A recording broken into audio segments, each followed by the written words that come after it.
الحمد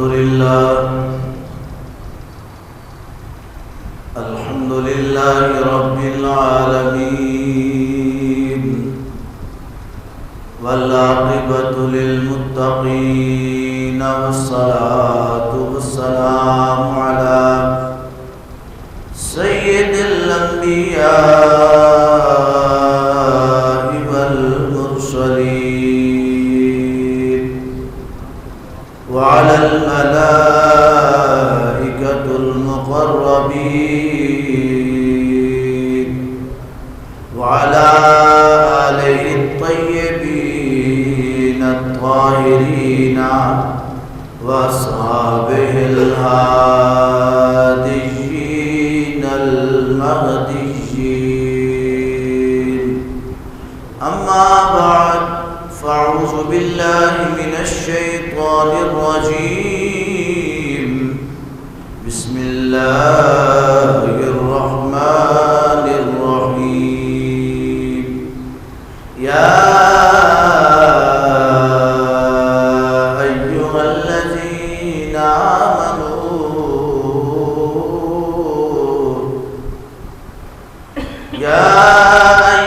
الذين آمنوا كتب عليكم الصيام كما كتب على الذين من قبلكم لعلكم تتقون.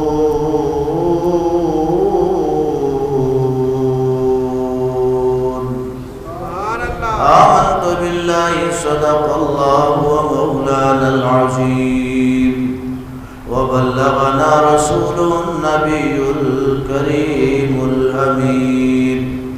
إن الله وملائكته يصلون على النبي يا أيها الذين آمنوا صلوا عليه وسلموا تسليما.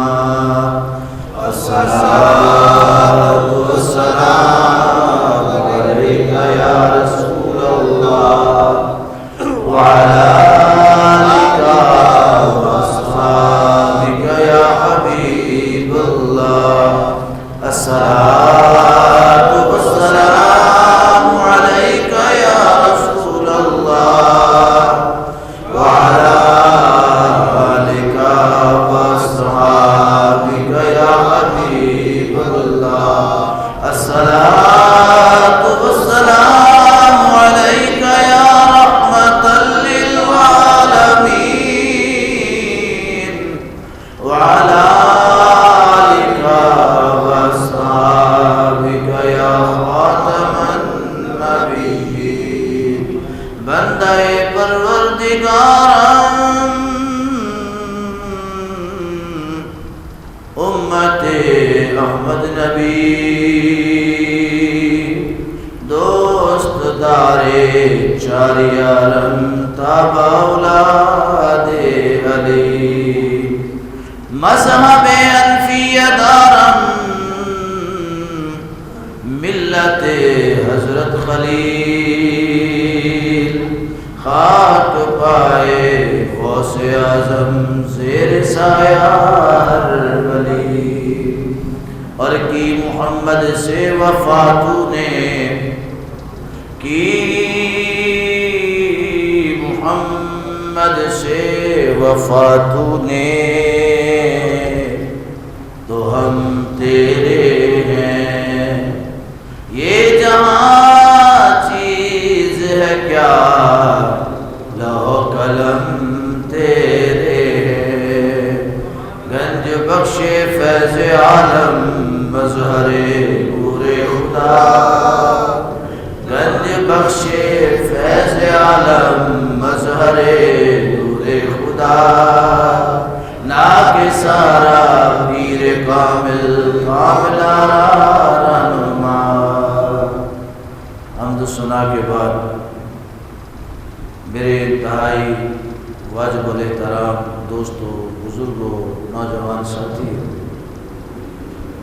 اللہ کریم جل شانہ و من والہ کا بے حد کرم اور احسان کہ جس پاک پروردگار نے ہم سب کو شعبان المعظم کا یہ آخری جمعہ نصیب فرمایا ہے۔ دعا اللہ کی بارگاہ میں کہ اللہ ہمیں رمضان المبارک کا پہلا جمعہ بھی نصیب فرمائے، آمین۔ اور اللہ کریم کی بارگاہ میں التجا اور دعا ہے اس مبارک مہینے کے صدقے کہ جس مہینے کو میرے محبوب نے اپنا مہینہ کہا ہے، سبحان اللہ۔ اللہ عالم انسانیت سے، عالم اسلام سے تمام آفات و بلیات، چاہے وہ زمینی ہے، آسمانی ہیں، کرونا کی صورت میں ہیں یا کسی اور صورت میں، اللہ تمام کو محفوظ فرمائے، آمین۔ اور جتنے مسلمان ہم سب کے عزیز و قربا میں، دوست احباب میں، رشتہ داروں میں، جمعہ اور جماعتوں کی محافل میں تعلق رکھنے والے اس دنیا سے جدا ہو گئے، اس دنیا سے چلے گئے، مالک ان سب کی قبروں پر اپنی رحمتوں، اپنے انوار و تجلیات کی برسات نازل فرمائے، آمین۔ عزیز دوستو، پاک حبیب صلی اللہ علیہ وسلم کا فرمان ہے، حضرت ابو ہریرہ رضی اللہ تعالیٰ عنہ آپ سے روایت، ان ابی ہریرہ قال قال رسول اللہ صلی اللہ علیہ وسلم افضل الذکر لا الہ الا اللہ و افضل الدعاء الحمدللہ۔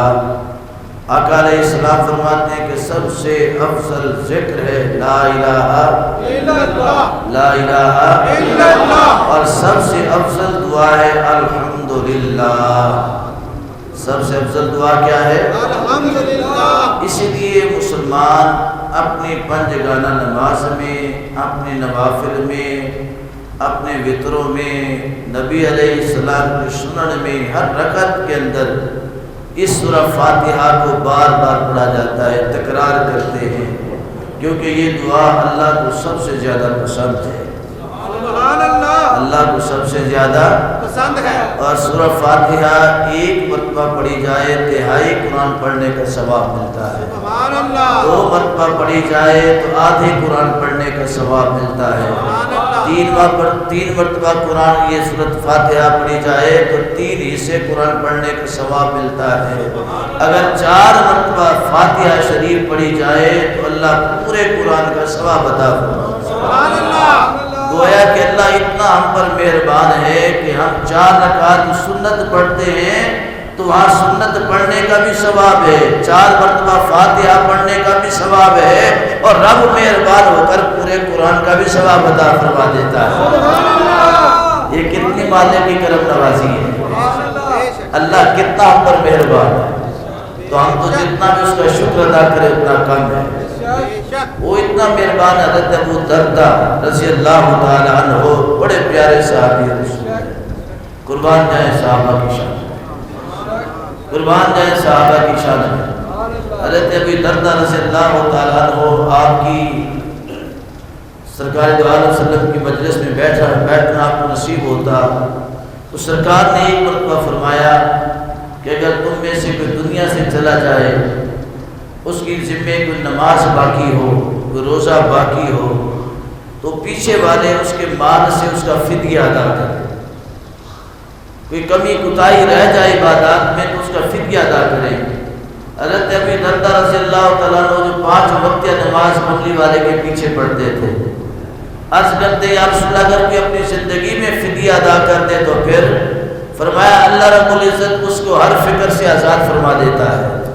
تو حضرت ابو دردہ رضی اللہ تعالیٰ عنہ نے اپنے پورا کھجوروں سے پکا ہوا لگا ہوا جو باغ تھا سارا کا سارا اللہ کی راہ میں سے فدیہ کر دیا، اور جب تک وہ زندہ رہے اس کھجور کے باغ میں سے ایک کھجور بھی نہیں کھاتے تھے، کہتے تھے میں نے اللہ کے نام پر اس لیے اس کو وقف کر دیا کہ اگر عبادات میں دنیا کی زندگی گزارنے میں کوئی کمی کوتاہی واقعہ ہو گئی تو اللہ قیامت کے دن اس کے بدلے مجھے معاف فرما دے گا۔ تو وہ حضرت ابو دردہ رضی اللہ تعالیٰ عنہ آپ روایت کرتے ہیں سرکار کی حدیث بڑی پیاری حدیث ہے، میرے آقا کی ہر بات بڑی پیاری ہے، میرے آقا کی ہر بات بڑی پیاری ہے، ہم نہ سمجھے تو ہمارا قصور ہے، بہت بڑا قصور ہے ہمارا، بہت بڑا قصور ہے۔ ہم سمجھتے نہیں اسلام نے تو بڑی حسین اور بڑی عمدہ اور بڑی نفیس اور بڑی سستی کیا کہتے ہیں مشقت پہ نہیں آسان عبادات ہمیں عطا فرمائی ہے، جن پر اللہ اتنا راضی ہو جاتا ہے، اتنا راضی ہو جاتا ہے۔ اس حدیث کو سنے پھر اندازہ لگائیں۔ حضرت ابی درداء رضی اللہ تعالیٰ عنہ فرماتے ہیں کریم کی بارگاہ میں ہم حاضر ہیں، آقا کی کچہری لگی ہوئی ہے، سرکار دو عالم صلی اللہ علیہ وسلم تشریف فرمائے، صحابہ کرام کا جمع غفیر ہے، تو صحابہ عرض کرتے ہیں یا رسول اللہ صلی اللہ علیہ وسلم کو ایسا عمل ارشاد فرمائیں کہ ہم زمین پر بیٹھ کر کریں اور اسی وقت اللہ اس کو اجر ہمیں جنت میں عطا فرما دے۔ تو مالک کے محبوب صلی اللہ علیہ وسلم قربان جائے آقا کی شان پر، پھر آقا فرماتے ہیں میرے غلاموں تم زمین پر بیٹھ کر اتنا پڑھو سبحان اللہ و بحمدہ استغفر اللہ یا سبحان اللہ و بحمدہ العظیم۔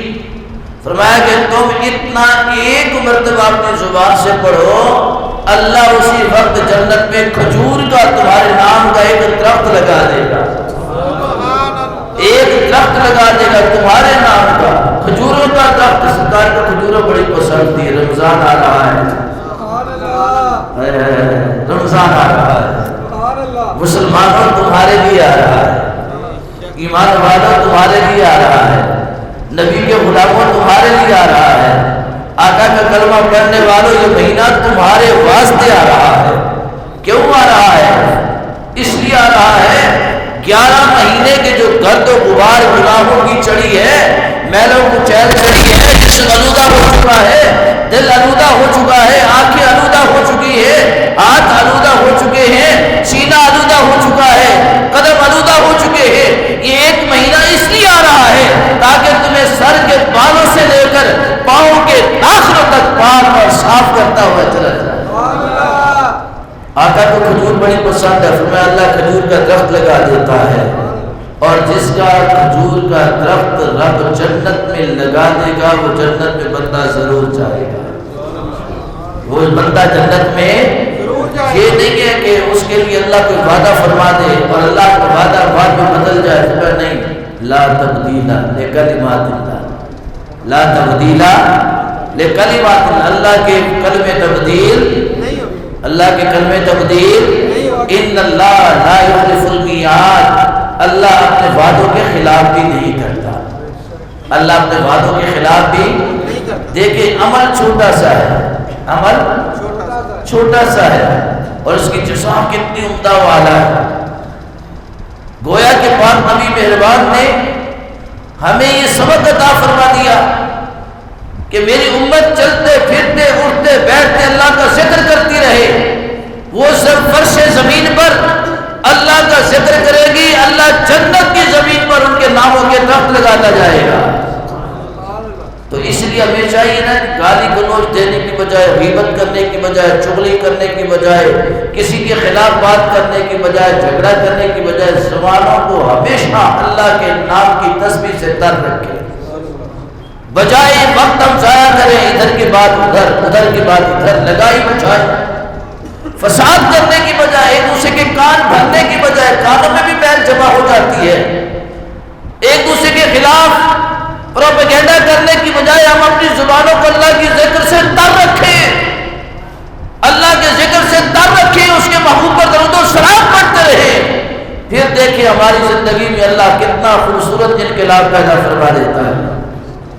ایک امام گزرے ہیں، عاشق رسول ہے، امام محمد بن سلیمان الجزولی، جنہوں نے کتاب لکھی ہے دلائل الخیرات، دروشی پر یہ کتاب ہے، دروشی کا گلدستہ ہے، بڑی خوبصورت دلائل الخیرات شریف، اتنی عمدہ کتاب ہے، اگر تم محبت سے اس کو پڑھنا شروع کر دے، روزانہ اس کو پڑھے، روزانہ اس کو کتاب کو پڑھے، دروشی فی ہیں، روزانہ اس کو پڑھے تو چند دنوں میں، صرف چند دنوں میں کملی والے اپنے چہرہ پر دعا دکھا دیتے ہیں۔ یہ اتنی خوبصورت کتاب ہے، اور امام جزولی فرماتے ہیں اس کتاب کو لکھنے کا میرے دل میں خیال کیسے پیدا ہوا، اس کتاب کو لکھنے کا دل میں خیال کیسے پیدا ہوا کہ میں امت تک نبی علیہ السلام کے درود و سلام کے برکات کو پہنچا سکوں۔ امام جزولی فرماتے ہیں ایک دن میں سیر کرتا کرتا ایک گاؤں کے قریب سے گزرا تو نماز عصر کا وقت ہو گیا۔ نماز عصر کا وقت ہوا تو میرا وضو نہیں تھا، دل کیا کہ وضو کر لوں تازہ۔ کنویں کی تلاش میں تھا تو ایک کنویں کو میں نے تلاش کیا، ایک گھر کے ساتھ متصل ایک کنواں تھا، لیکن میں نے دیکھا اس میں رسی بھی نہیں ہے، ڈول بھی نہیں ہے، پانی بھی گہرا ہے۔ اب سوچ میں مبتلا ہو گیا کہ اس کے اندر سے پانی کیسے نکالوں۔ یہاں کے لوگ مجھ سے واقف نہیں ہیں، میں ان سے واقف نہیں ہوں، کس سے جا کے مانگوں، کون مجھے دے گا۔ امام جزولی فرماتے ہیں کہ میں کنویں پر کھڑا حیرت میں مبتلا ہوں۔ ساتھ جو متصل مکان تھا اس مکان کی چھت پہ ایک چھوٹی سی 7 سال 8 سال کی بچی ہے، وہ کھیل رہی تھی۔ اس نے مجھے دیکھا اور دیکھ کر کہنے لگی کہ آپ مسافر ہیں اور اچھے لگتے ہیں، آپ اداس بھی لگتے ہیں، بتائیں آپ کی اداسی کیا ہے۔ امام جزوری فرماتے ہیں میں نے اس بچی سے کہا کہ میں نے نماز پڑھنی ہے اور کنویں کے اندر پانی ہے مگر گہرائی کے اندر ہے، رسی نہیں ہے، ڈول نہیں ہے، تو پانی کیسے نکالنا۔ تو وہ بچی مسکرا رہی ہے، کہنے لگی یہ کون سا کوئی مشکل مسئلہ ہے، یہ تو بڑا آسان سا مسئلہ ہے پانی کو نکالنا۔ امام جزولی کہتے ہیں میں تو پریشان ہوں، رسی ڈول نہیں۔ اس لڑکی نے چہرہ دیکھا، کہا کہ لگتا ہے آپ نیک بندے ہیں، چہرہ آپ کا بڑا نورانی ہے، چہرے کی چمک دمک بتاتی ہے کہ آپ بڑے نیک آدمی ہیں کہ سفر کے اندر بھی نماز کی فکر آپ پر ہے کہ نماز پڑھوں پھر آگے کی منزل طے کروں۔ تو امام جزولی کہنے لگے میرا نام محمد بن سلیمان الجزولی ہے، مصر کا رہنے والا ہوں۔ اس بچی نے بھی نام سن رکھا تھا چونکہ آپ کے نام کے بڑے چرچے تھے، ولی کامل تھے، اہل اللہ تھے، محدث بھی تھے، مفکر بھی تھے، عالم بھی تھے، مفسر بھی تھے، بہت بڑے عالم دین۔ تو وہ کہنے لگی کہ آپ کو رسی اور ڈول کی کیا ضرورت ہے۔ آپ کہنے لگے نہیں، رسی اور ڈول کے بغیر پاس پانی اوپر نہیں آتا۔ وہ لڑکی چھت کے اوپر کھڑی کر دیکھتی ہوں کیسے پانی اوپر نہیں آتا ہے۔ اس چھوٹی بچی نے اپنا تھوک پھینکا کنویں کے اندر، ابھی تھوک کنویں کے اندر پہنچا یا نہیں پہنچا، پانی پہلے کناروں تک لبادہ پہنچ چکا تھا۔ ٹھاٹھے مارتا ہوا پانی باہر آیا، ٹھاٹھے مارتا ہوا، ایسے ایسے پانی کے فوارے بہ چکے ہوں، اتنی تیز پریشر کے ساتھ اور قوت کے ساتھ باہر آیا۔ امام جزولی کبھی پانی کو دیکھتے ہیں، کبھی اس بچی کو دیکھتے ہیں، حیرت میں مبتلا ہو گئے۔ اس بچی سے پوچھتے وضو بعد میں کروں گا، پہلے یہ بتاؤ یہ مقام کیسے حاصل کیا ہے۔ وہ بچی نے کہا میں نے آنکھ کھولی، میری اماں نے کہا، میرے ابا نے کہا نبی پر درود پڑھو اللہ برکت دیتا ہے، آقا پر درود و سلام پڑھو اللہ برکت دیتا ہے۔ اے محمد بن سلیمان، جب سے میں بولنے کے قابل ہوئی ہوں اس وقت سے لے کر اب تک کوئی لمحہ ایسا نہیں ہے کہ میں نے نبی پاک صلی اللہ علیہ وسلم پر درود و سلام نہ پڑھا ہو۔ تو جو منہ، جو چہرے، جو زبانیں آقا کا نام لیتی ہیں، اللہ ان چہروں کو، ان زبانوں کو کبھی برکت سے خالی نہیں رکھتا ہے۔ میں نبی پاک پر درود و سلام پڑھتی ہوں تو یہ پانی بھی میرا حیا کرتے ہیں۔ امام جزولی نے کہا کہ میں نے دل میں تہیہ کر دیا کہ اب میں نے نبی پاک صلی اللہ علیہ وسلم کے درود و سلام کے فیضان کو دنیا تک لے کے جانا ہے۔ تو اے دوستا دیکھ، کیا تیرے اندر اتنی وفا ہے کہ تو اپنے آقا پر درود و سلام پڑھے۔ دنیا کے اندر سارا دن گپوں کے اندر ہم مشغول رہتے ہیں، کبھی ہم نے دن بھر میں یہ عادت بنائی کہ کم از کم ایک دن میں 5 نمازیں ہیں، ہر نماز کے ساتھ ایک تسبیح بھی اگر کرے تو روزانہ کا 500 مرتبہ درود پڑھا جاتا ہے۔ کتنے مرتبہ؟ 500 مرتبہ۔ اگر ہم محبت کو اور بڑھا دیں 2 تسبیح کر لیں نماز کے ساتھ تو 1000 مرتبہ پڑھا جاتا ہے۔ اور آقا علیہ السلام فرماتے ہیں 1000 کثرت کے اندر شمار ہوتا ہے۔ جو میرا امتی 1000 مرتبہ زندگی میں مجھ پر درود و سلام پڑھتا رہا اس وقت تک موت نہیں آئے گی جب تک وہ میرا چہرہ نہیں دیکھ لے گا۔ اور جس نے دنیا کے اندر خواب میں یا بیداری میں میری زیارت کر لی اللہ اس پر جہنم کو حرام قرار دے دیتا ہے۔ کیا ہم نے کبھی کوشش کی؟ نہیں کوشش کی۔ اس لیے تو ہمیں فرق نہیں پڑتا ہے نا، کوئی باہر کا دلہ بغیرت یہودی عیسائی ہمارے نبی پر باتیں کرے، ہماری صحت پر اثر نہیں پڑتا۔ ہم کہتے چلو اس سے معافی تو مانگ لی نا، حالانکہ نبی پاک کی گستاخی کی معافی نہیں ہے، گستاخی کوئی معافی نہیں ہے، گستاخی کی معافی۔ میں نے پچھلے جمعے حدیث پاک سنائی تھی کہ مولا کائنات حضرت علی نماز کے بڑے پابند بندے تھے، کبھی کوئی نماز آپ کی قضا نہیں ہوئی، اور آپ ہی تھے جن کی نماز کی ادائیگی کے لیے رب ذوالجلال نے سورج کو مغرب سے عصر کی طرف لوٹایا تھا۔ وہ حیدر کرار ایک دن نماز جماعت کھڑی ہو گئی ہے، نماز سرکار پڑھا رہے ہیں، کریم آقا صلی اللہ علیہ وسلم نے نماز پڑھا دی، صحابہ نے اس کے اشعار حضرت علی نظر نہیں آئے، آج علی کا چہرہ نہیں نظر آیا۔ آقا فرماتے ہیں وہ تمہارا کام کرنے گیا ہے، وہ تمہارا کام کرنے گیا۔ ابھی باتیں ہو رہی ہیں، حضرت علی کرم اللہ وجہ الکریم تشریف لے آئے، آپ کے ایک ہاتھ میں تلوار ہے، ایک ہاتھ کے اندر کسی کا سر ہے، بانوں سے پکڑا ہے۔ آقا فرماتے ہیں علی یہ کون ہے؟ حضرت علی نے اس کو زمین پر پٹک کے مارا، کہ رسول اللہ یہ آپ کے بارے میں بکواس کرتا تھا۔ تو علی نے قسم اٹھائی اس وقت تک نماز نہیں پڑھوں گا جب تک نبی کے دشمن کو کیا اپنے گرفتار تک نہیں پہنچا دیتا۔ ان کے اندر کیوں تھا؟ انہوں نے چہرہ یار بھی دیکھا تھا، محبت یار کو دل کے اندر بھی بسایا ہوا تھا۔ ہمارے اندر وہ چیز نہیں ہے، ہم در یار تک پہنچتے ہیں، دل یار تک نہیں پہنچتے ہیں۔ مدینے جانے کی باتیں تو ہم کرتے ہیں، یا اللہ مکہ بھی دکھا دے، یا اللہ مدینہ بھی دکھا دے۔ ہم نے مکہ اور مدینہ تک تو پہنچتے تو رسائی کی دعا کی ہے، یا اللہ در محبوب تک لے جا، در محبوب تک لے جا۔ کبھی ہم نے دعا کی مالک در محبوب بھی دکھا دے، دل حبیب تک بھی پہنچا دے۔ کبھی ہم نے دل محبوب کی بات نہیں کی ہے، در محبوب کی بات ہر بندہ کرتا ہے۔ پورے مجمع کو اٹھا کے دیکھو، کوئی حاجی نظر آئے گا، کس نے 5 عمرے کیے، کس نے 1 حج کیا، کس نے 2 حج کیے، ہر بندہ حاجی اور نمازی نظر آتا ہے، مگر کہیں کسی نے یہ کوشش کی کہ جیسے در یار کو دیکھا ہے ویسے دل یار کے بھی ہم اسیر ہو جائیں۔ ہمارے اندر کیا کیفیات پیدا ہوئی؟ تو ہم توقع رکھتے ہیں کہ حاکم وقت اب جھوٹ نہیں بولے گا، 20 کا وعدہ کیا ہے تو اس میں دشمن مصطفیٰ کو ملک سے باہر نکال دے گا۔ رتی بھر کے اگر غیرت ہوگی تو اسے ملک میں رہنے نہیں دے گا۔ اگر گھر کا سربراہ جھوٹ بولنا شروع کر دے، وعدے کا خلاف ہو جائے، تو بچے تو پہلے وہ چاہتے ہیں کہ کوئی نہ کوئی بہانہ ملے۔ باپ اگر جھوٹا ہو تو اولاد سچ بولتی ہے؟ بولو۔ گھر کا سربراہ وعدہ خلافی کرتا ہو تو گھر کے افراد وعدہ پورا کریں گے؟ نہیں کریں گے نا۔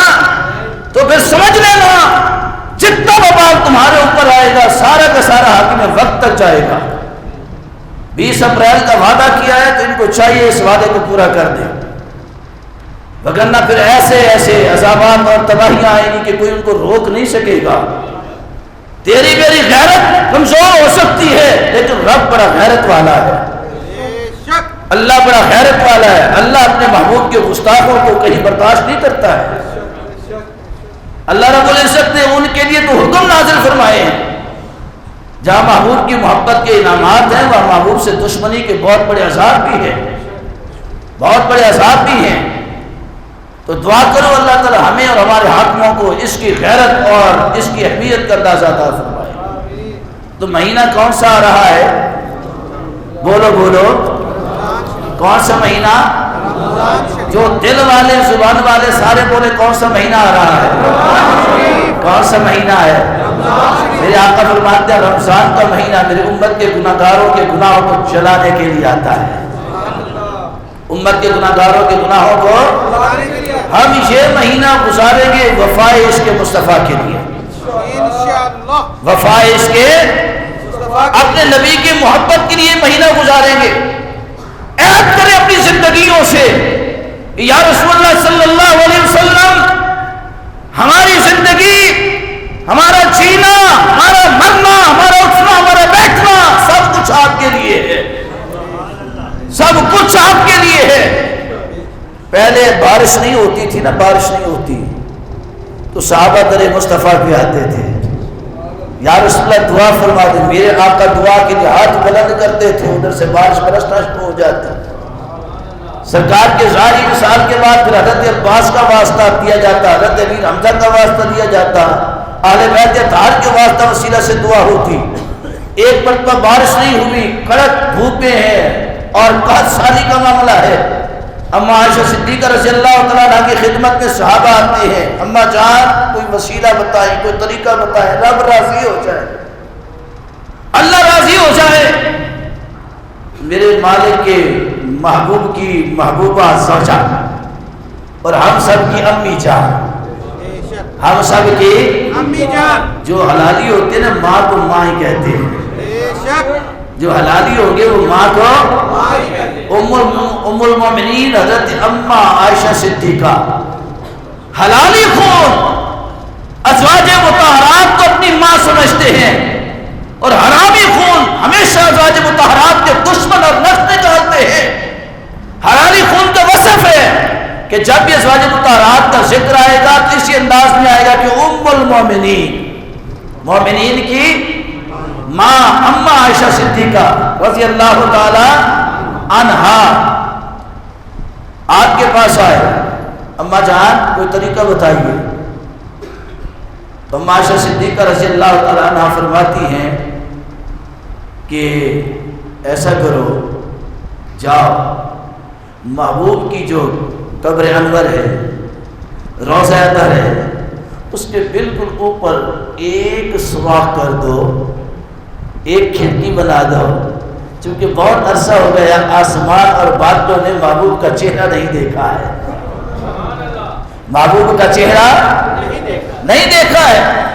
آج جو گنبد خطرہ پر آپ دیکھیں گے ایک سائڈ کے اوپر کھڑکی نظر آتی ہے اور لگتا ہے جیسے سنگل لگائے گئے ہو یا سٹیچنگ کی گئی ہو، سیرا گیا ہو، اس میں راز یہ تھا، عائشہ صدیقہ نے فرمایا یہاں سے کھڑکی بناؤ تاکہ زمین سے آسمان تک بے حجاب ہو جائے، رب محبوب کو دیکھے، محبوب اپنے خدا کو دیکھے بغیر حجاب کے، تو پھر کیا ہوگا جب محب و محبوب ایک دوسرے کو دیکھیں گے تو بادل بھی جوش میں آ جائے گی۔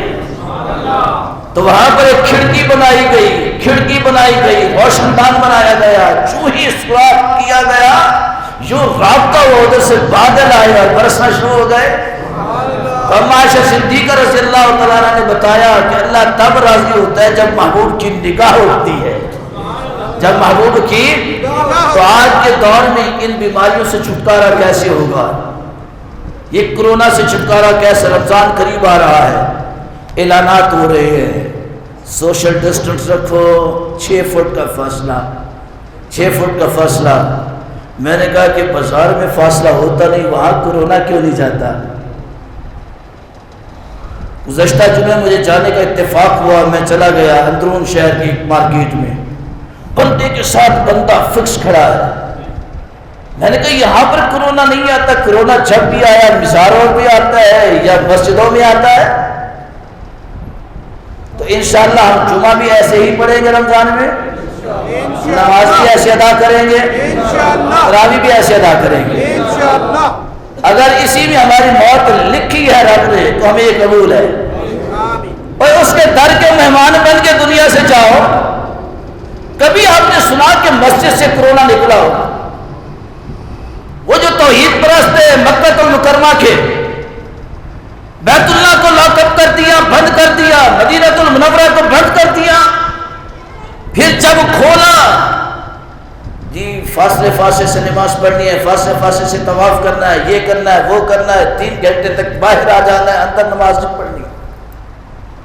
تو 3-4 مہینے کھولنے کے بعد انہوں نے پھر رپورٹ اخذ کیا کرتے، کہتے 20 لاکھ بندے نے عمرہ کیا، لیکن ہم اس بات پر متفق ہیں کہ 20 لاکھ میں ایک کو بھی کرونا نہیں ہوا۔ وہ ظالموں کرونا کیسے ہوتا؟ رب کہتا ہے کہ وہ جگہ برکت والی ہے۔ وہ جگہ کون سی ہے؟ وہ جگہ کون سی ہے؟ ان اول بیت وضع للناس للذی ببکۃ مبارکا وہدی للعالمین۔ اور جہان والوں کو جہاں سے برکت اور ہدایت ملے تم نے اس دروازے کو بند کر دیا۔ ہسپتال میں علاج ہوتا ہے، ہسپتالوں کو بند کر دو، بیماری بڑھے گی یا رکے گی؟ بولو، ہسپتالوں کو لاک کر دو، بند کر دو، دروازے بند کر دو، جی ہسپتالوں میں داخل نہیں ہونا، کرونا آ جائے گا۔ تو مجھے بتاؤ کہ بیمار پڑیں گے یا کام ہوں گے؟ میرے کملی والے جب مدینے تشریف نہیں گئے، کیا دو سبحان اللہ۔ میں پہلی مرتبہ کہہ رہا ہوں زندگی میں خود سے کہہ رہا ہوں کہ تم کہو سبحان اللہ، کیونکہ میرے آقا جس سرزمین پر تشریف لے گئے اس سرزمین جیسی سرزمین کوئی نہیں ہے، اس سرزمین جیسی سرزمین میرے قریب تشریف لے گئے، بیماریوں کا گھر و مکان تھا، ہر طرف بیماریاں، بخار ہی بخار، زکام ہی زکام، پیٹ کے درد، ہر طرف لوگ وبائی امراض میں مبتلا تھے۔ کملی والے تشریف لے گئے اور مدینہ طیبہ کے اندر بڑے بڑے طبیبوں کے گھر تھے، حکیموں کا مرکز بنا ہوا تھا، گلی گلی حکیم بیٹھے تھے، طبیب بیٹھے تھے، علاج و معالج کرنے والے بڑے بڑے ڈاکٹر و طبیب بیٹھے ہوئے تھے، بڑے بڑے وہاں پر اپنے اسپیشلسٹ بیٹھے ہوئے تھے، لیکن جب کملی والے تشریف لے گئے سب کی دکانیں بند ہو گئے، سب کی دکانیں، وہاں کوئی مریض نہ جاتا تھا، کوئی بیمار نہ جاتا تھا۔ انہوں نے کہا کہ پتہ تو کرو کیا معاملہ ہے، لوگ بیمار ہونا چھوڑ گئے کہ بیماریاں ختم ہو گئی ہے؟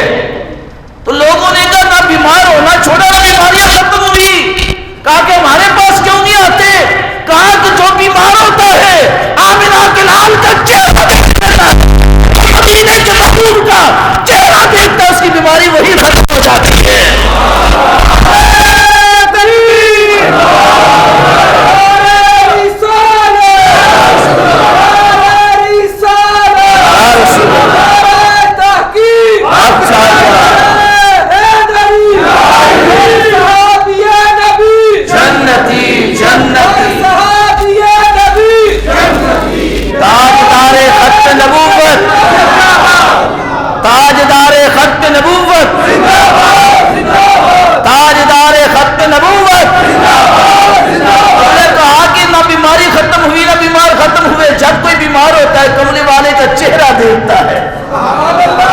کملی والے کا عرض کی یا رسول اللہ صلی اللہ علیہ وسلم ہر جگہ پہ تو آپ کا چہرہ نظر نہیں آئے گا، تو جن کو آپ کا چہرہ نظر نہ آئے وہ کیا کریں؟ میرے نبی نے مدینہ کے اندر مسجد کی بنیاد رکھی، مسجد کی بنیاد رکھی، فرمایا ایسے ہی رب کے گھر بناتے جاؤ، جہاں خدا کا کھائے گا وہاں ہر بندے کو شفا کی خیرات ملے گی، بیمار آئیں گے صحت یاب ہو کے جائیں گے، نا امید آئیں گے امیدیں بھرتے ہوئے جائیں گے، لاچار آئیں گے سہارے والے بن کے جائیں گے۔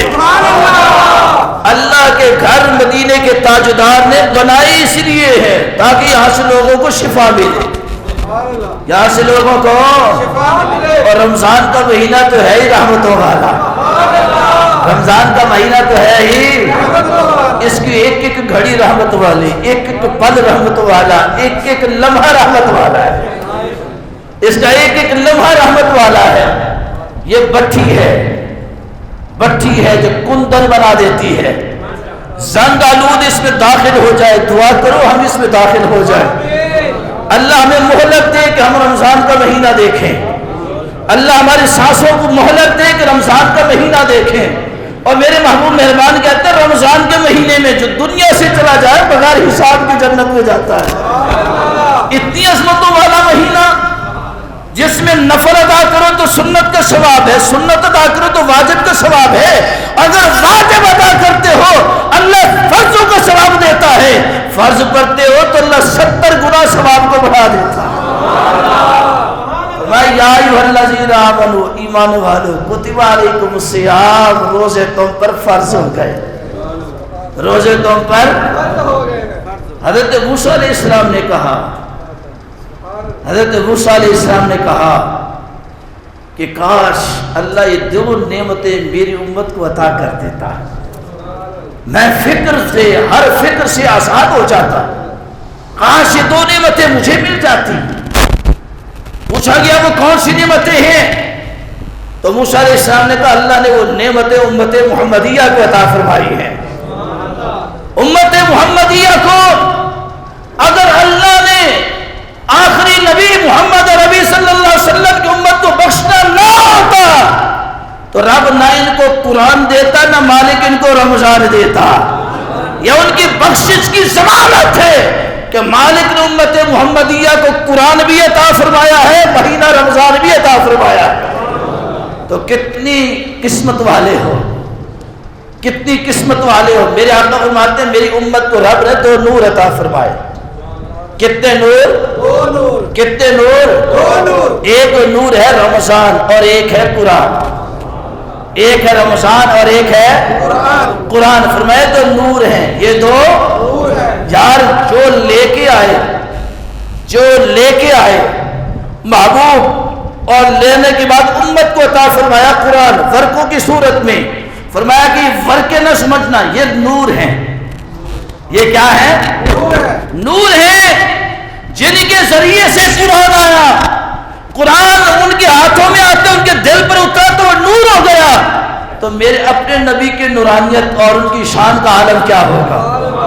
رمضان کا مہینہ آ رہا ہے، ایام معدودات، پورے 11 مہینے آتے ہیں، 11 مہینے آتے ہیں سال کے، 11 مہینوں میں کسی مہینے کے متعلق نہیں کہا گیا کہ گنتی کے چند دن ہیں، نہیں کہا گیا، لیکن رمضان کا مہینہ آیا، یا ایھا الذین آمنوا کتب علیکم الصیام کما کتب علی الذین من قبلکم لعلکم تتقون، تم سے پہلوں پر بھی رمضان روزے فرض تھے تاکہ وہ متقی ہو جائے، تاکہ متقی ہو جاؤ، تاکہ اللہ سے ڈرنے والے ہو جاؤ، تاکہ پرہیزگار ہو جاؤ۔ ساتھ ہی فرمایا ایام معدودات، گنتی کے چند دن ہیں، گنتی کے چند دن ہے، اوکھا مہینہ نہیں، بڑا سوکھا مہینہ ہے، بڑا سوکھا۔ دیکھیں 11 مہینے ہم شادی بیاہ کھاتے ہیں کہ نہیں کھاتے؟ ہاں جی؟ اچھا دیکھو، بڑی عجیب بات ہے، کسی شادی کے فنکشن پہ چلے جاؤ، جو سب سے زیادہ گھر میں مریض ہوتا ہے نا، اس کی پلیٹ سب سے بڑی بھری ہوتی ہے کہ نہیں؟ وہ جائے گا جناب گوشت کی طرف تو یوں بھرے گا، اس کو وزن دے دے کے، کیونکہ ہور نہ کھا لے، چاہے آدھی ضائع بھی کر دے، کلا بات۔ شوگر کا مریض ہے کہ میٹھا سامنے آئے گا، یار بیگم تو نہیں دیکھ رہی، نہیں دیکھتی، چل کوئی نہیں، 2-4 چمچ کھا لینا، کیڑی بیگم دیکھتی پئی ہے، وہ بھی میٹھا کو معاف نہیں کرتا۔ چاول کھانے والے چاول پر پڑے ہوئے ہیں، کولڈ ڈرنک بھی چل رہی ہے، ہر چیز۔ 11 مہینے ہم احتیاط نہیں برتتے، ہم صحت مند، بیمار ہو کر بھی صحت مند ہوتے ہیں، اور رمضان کا مہینہ آتا ہے تو بڑے بڑے صحت مند مریض ہو جاتے ہیں، بڑے بڑے صحت مند مریض ہو جاتے ہیں۔ آؤ در مختار اٹھا کے دیکھو، شامی اٹھا کے دیکھو، صحیح مسند امام احمد اٹھا کے دیکھو، امام اعظم ابو حنیفہ کی کتاب تالیف اٹھا کے، مسند امام اعظم اٹھا کے دیکھ لو، صحیح بخاری اٹھا کے دیکھ لو۔ کملی والے فرماتے ہیں وہ بندہ روزہ نہ رکھے جس کو شدت مرض سے موت کا خطرہ ہو، موت کا خطرہ ہو، وہ روزہ نہ رکھے۔ لیکن جس کو موت کا خطرہ نہ ہو، پتہ ہو کہ روزہ رکھ کے بچ جاؤ گا، تو وہ روزہ ضرور رکھے۔ وہ روزہ، پہلے کی قوموں پر روزے فرض تھے نا، تو سردی سخت سردی ہے، یا اللہ ڈاڈی سردی، اٹھے نہیں جانا، مہربانی کر۔ رب نے کہا کیسا موسم، یا اللہ درمیانہ دے دے، گرمی آئی تو یا اللہ گرمی بہت ہے، گرمی بہت ہے، مہربانی کر۔ گرمی میں روزہ نہیں رکھو، فرمایا چلو نہ رکھو۔ درمیانے موسم کو چوز کیا، پھر بھی روزہ نہ رکھتے۔ لیکن جب تیری اور میری باری آئی، میرے رب نے میرے محبوب سے پوچھا، محبوبہ آپ بتائیں آپ کی امت کو کس موسم میں روزے دوں، کون سے موسم میں روزے دوں، گرمی کے روزے دوں یا سردی کے روزے دوں، بہار کے موسم کا روزہ دوں یا خزاں کے موسم کا روزہ دوں؟ میرے محبوب نے عرض کی مالک کا موسم جو بھی ہوگا میں بھی رکھوں گا، میری امت بھی رکھے گی، میں بھی رکھوں گا، میری امت بھی۔ سفر ہوگا تو تب بھی رکھیں گے، حضر ہوگا تب بھی رکھیں گے۔ یا اللہ اگر بدر کے میدان میں بھی رمضان آئے گا، روزے رکھ کر تلوار پکڑ کر تیرا ذکر کریں گے۔ احد کی جنگ رمضان میں، بدر کی جنگ رمضان میں، اور سرکار دو عالم صلی اللہ علیہ وسلم آپ نے روزہ نہیں چھوڑا، صحابہ نے روزہ نہیں چھوڑا۔ اور مسافر کے لیے حکم کیا ہے جو سفر پر جا رہے ہیں، میرا ارادہ ہے کہ میں نے سفر پہ نکلنا ہے، تو میں نکلا ہوں رات کے وقت گھر سے، ٹھیک، میں نے منزل پہ پہنچنا صبح کے وقت، سارا دن سفر میں گزاروں گا، تو میرے لیے یہ حکم نہیں ہے کہ میں روزہ چھوڑ دوں، فرمایا تو روزہ رکھے گا، روزہ رکھوں گا میں۔ اگر گھر کے اندر مجھے شہری کا وقت آ گیا پھر روزہ رکھوں گا. اگر کوئی ایسا معاملہ بن گیا کہ نہ وہ شہری کا وقت تھا اور نہ آگے کی مہلت تھی، میں نکل پڑا، اس حالت میں یہ ہے کہ میں نے روزہ چھوڑ دیا تو مجھے معافی ہے. معافی کے ساتھ تک کہہ کہ رمضان کے بعد پھر روزہ رکھوں گا. لیکن میں مسافر کے لیے کیا مان تصوموا خیر لکم، روزہ رکھ لو تمہارے لیے بہتر ہے. مسافر اگر روزہ رکھتا ہے تو اسے ایک روزے کا کئی گنا زیادہ ثواب ملتا ہے. اور آج کل تو سفر رہ کوئی نہیں گیا، ہاں جی کوئی ہے سفر، گاڑیوں میں بیٹھے تو جناب اے سی چلا لیا، اے سی کے اندر سفر کر رہے ہیں موج کے ساتھ. جہاں پر پہنچے وہاں پر اے سی اور پنکھی اور ہوائیں ہیں. مسافر تو وہ تھے جو میرے نبی کے صحابہ تھے، جو مکہ سے مدینہ کے لیے سفر کرتے تو 3 مہینے پیدل کا سفر ہوتا تھا. حاملہ عورت کہ جس کو خطرہ اس کا حمل ضائع ہو جائے گا، اس کے لیے حکم ہے کہ وہ روزہ نہ رکھے. دودھ پلانے والی عورت جس کو خطرہ ہے کہ روزہ رکھتی ہوں تو بچہ بیمار ہو سکتا ہے، میں بیمار ہو سکتا، وہ روزہ نہ رکھے. تو پھر کیا کریں؟ وہ کیا کرے؟ میں کہ فدیہ تو طعام و مساکین، مسکین، تو میں کہ مسکینوں کو کھانا کھلا دیں. کیسا کھانا؟ خود روزہ نہیں رکھ سکتے، کسی ماڑے بندے کو جو صاحب استطاعت نہیں ہے اس کو روزے رکھوا دو، اسے روزہ رکھوا دو. یہ حقیر سمجھ کر اس کی خدمت نہ کرو، اسے اپنا محسن سمجھ کر اس کو دو، اور لوگوں کو دکھا دکھا کر نہ دو، چھپا چھپا کے دو. وہ محسن ہے کہ وہ تمہارے جو تم نے ان کو دیا کھانے پینے کا سامان، وہ اس سے روزہ رکھیں گے تو ان کے ذریعے سے مالک تمہیں بھی روزے کا ثواب عطا فرما دے گا. وہ تمہارا محسن ہے، وہ تمہارے حقیر یا فقیر، وہ محتاج یا غریب نہیں ہے. ایسے ہی زکوٰۃ جس کو آپ دیتے ہیں اس کو حقیر سمجھ کے زکوٰۃ نہ دیں، اس کو اپنا محسن سمجھ کے زکوٰۃ دیں، کیونکہ اس کے ذریعے سے مالک تمہارے کل مال کو پاک کر رہا ہے. اس کی وجہ سے تمہارا مال پاک ہو رہا ہے، اس کی وجہ سے تمہارے مال کی رحمت کے فرشتے حفاظت کر رہے ہیں. ہم کسی کو زکوٰۃ بھی دیتے ہیں، 1000 پہ زکوٰۃ دی تو 7 تصویر کلک، فیس بک کی جس نوکر کو ملازم کو زکوٰۃ دیتے ہوئے سیٹھ صاحب، جی اپنے ملازم کو رمضان کا راشن دیتے ہوئے اپنا چودھری صاحب، ملک صاحب، فلانا صاحب، فلانا صاحب. آپ کسی کی عزت نفس کو مجروح نہیں کر سکتے. عزتوں کو بحال کرنا ہی روزہ کہلاتا ہے. روزہ محض بھوک اور پیاس کو برداشت کرنے کا نام نہیں، روزہ ہے خواہش نفس کو مارنے کا نام، روزہ ہے دوسروں کی عزت نفس کو بلند کرنے کا نام، روزہ ہے ایک دوسرے کا احساس کا نام، روزہ ہے ایک دوسرے کی فکر کا نام، روزہ ہے ایک دوسرے کے خیالات کا نام، روزہ اس چیز کا نام ہے کہ آپ مسلمانوں کے لیے آسانی پیدا فرما دیں جیسے رب نے آپ کے لیے آسانی پیدا کی ہے. تو اس لیے اگر مریض نے فدیہ بھی ادا کر دیا، روزے بھی رکھوا دیے، لیکن وہ تندرست جلدی ہو گیا، صحت مند زندگی میں ہو گیا، تو پھر بھی وہ اپنے روزے رکھے گا. یہ بھی یاد رکھو، رب نے صحت دے دی تو پھر بھی آپ کو روزے رکھنے ہیں. اللہ کو محبوب ہے یہ روزے، اللہ کے محبوب کو ہی محبوب ہے. تو انشاءاللہ رمضان کے ہم روزے رکھیں گے، رمضان کے روزے ہم رکھیں گے، جوش جذبے سے رکھیں گے. انشاءاللہ 5 وقتیہ نمازیں بھی پڑھیں گے، انشاءاللہ نماز تراویح بھی مکمل قرآن سنیں گے، انشاءاللہ اور انشاءاللہ رمضان کے اندر فجر کی نماز کے بعد درس قرآن ہوتا ہے. اور اس وقت میں جو درس قرآن ہے وہ بالکل پہلے درس قرآن سے منفرد ہوگا انشاءاللہ العزیز. اس میں اس درس قرآن کے اندر جو آپ کو روزانہ دیا جائے گا 30 دن تک، بہت کچھ اس میں آپ حاصل کریں گے. تو کوشش کیجئے کہ نماز پنجگانہ کی ادائیگی پر زور دیں، ابھی سے زور دیں، ابھی سے زور دیں. اب تو الحمدللہ اللہ کے فضل سے، اللہ کی مہربانی سے، اللہ نے کرم نوازی کی، مسجد بھی ہماری وسیع ہو چکی ہے. تیسرا پورشن تیاری کے تقریباً مراحل میں ہے، تھوڑا بس چند دن باقی درکار ہیں، اور رمضان المبارک میں انشاءاللہ وہاں پر بھی نماز ادا کی جائے گی. اب سڑک ہمیں بند کرنے کی ضرورت نہیں رہے گی انشاءاللہ.